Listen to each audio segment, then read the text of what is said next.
Among the 20th century theologians, I locate Karl Barth, the famous Swiss theologian, and the Jesuit Roman Catholic theologian Karl Rahner.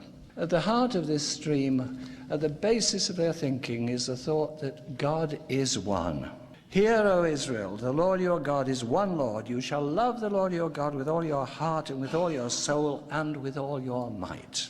Deuteronomy 6, 4 and 5.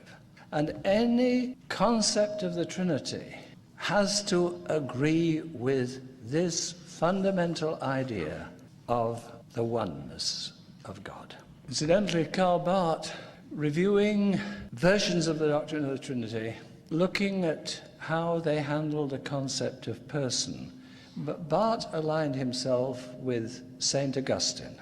St. Augustine said that God is one, and God has made human beings in his own image, and therefore the human soul was an image of the Trinity.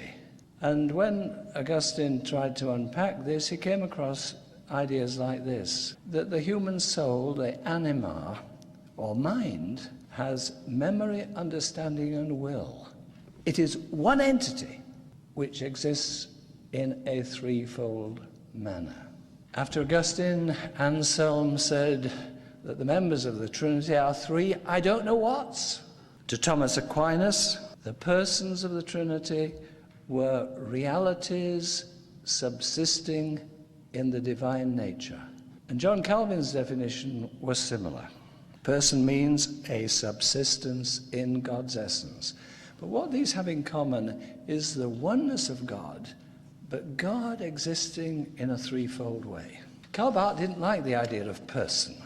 He tried an alternative. In German, it's the word Seinsweise, which in English is sometimes paraphrased mode of being. God has three modes of being. Or I would say there are three ways in which God is God. God as Father, God as Son, God as Spirit. Karl Rahner said that throughout the Old Testament there runs a theme that God is the absolute mystery, that nobody can see God without dying. Nevertheless, God has communicated himself to humankind by his word or wisdom and by his Spirit. And when the word or wisdom of God is absent, and when the Spirit of God is absent, then God is absent. So threeness in oneness.